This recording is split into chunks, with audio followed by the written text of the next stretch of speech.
The Tennessee Titans are off to Indianapolis for Week 4. It's round 1 of 2 with the Colts. Both squads very happy and fortunate to be sitting 1-2. Fires and intercepted! Who cares though? A win is a win no matter how slim, right? Now we get two of the league's best running backs facing off, sort of. Derrick Henry on one side, 20 carries last week, 85 yards, 4.3 a run, a touchdown. Not mind-blowing, but best he's looked running it this year. Second down and 4.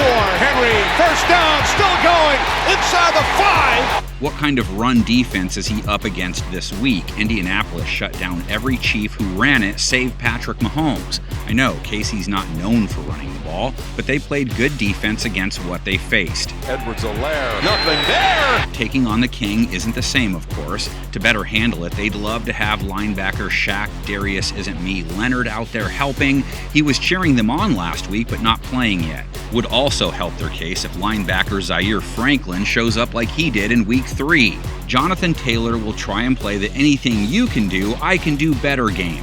Taylor wasn't his usual self versus KC. 21 carries, 71 yards, 3.4 per run. Set him back 3 and hurt that average a little bit. Doesn't mean they'll shy away from him, especially when you consider Tennessee's defense gave up 5.1 a carry to the Raiders. Only faced 19 runs, but still. Directing traffic, takes off, and picks up a Raiders first down. Linebacker David Long will be front and center. He had 6 stops himself in Week 3, 7 tackles. David Long Jr. made the tackle. Of course, both teams will try and throw the ball around as well. Matt Ryan got beat up bad while trying to do that against Kansas City. Sacked 5 times, hit 10. They're on him again. Still up, but not for long. Still, the Heat didn't melt the Iceman. 222 yards, 105.9 rating. Looked good on their final drive. Didn't throw any INTs. He throws it to the end zone.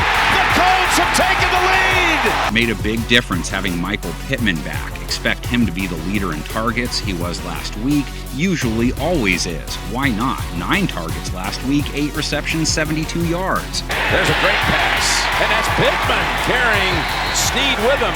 Tennessee just finished dealing with an elite wide receiver, held Davante Adams to 5 receptions on 10 targets, only gave up 36 yards to him. And then Carr finds Davante Adams for another Raiders first down. Titans gave up over 300 yards to Derek Carr and company. Next Gen Stats hung much of the yardage on Christian Fulton and Terrence Mitchell.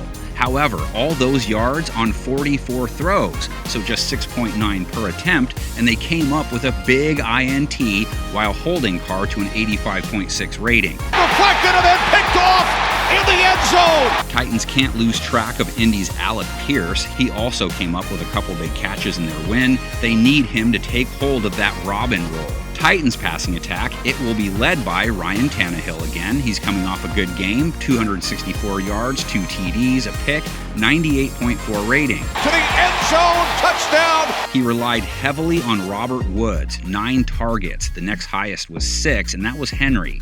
Woods only caught 4 passes for 85 yards, but 1 was big. Tannehill fires, it is caught for a first down and much more. Robert Woods. Tannehill, as we just mentioned, threw a lot to Henry, and it was worth it. 5 catches, 58 yards on those half-dozen targets. Colts secondary, they held their own against Patrick Mahomes, came up with that game-ending pick, only allowed 1 TD, held him to a 78.5 rating. Yannick Ngakoue hopes he can bother Tannehill just as much as he bothered Mahomes. Sacked him and pressured him 6 times. Ngakoue is the one who tackled him. Tannehill lost his starting tackle, but his line did a good job without Taylor Lewan, only giving up 1 sack on 28 dropbacks last week. 2-2 and 1-3 are only 1 game apart on paper. Ask any fan how far apart those are in the real football world. These teams were desperate last week, remain that way this week. Who gets back to 500? Who finds themselves in a deeper hole? Tell us in the comments section along with your keys to the game. Here's a look at our 10 predictions.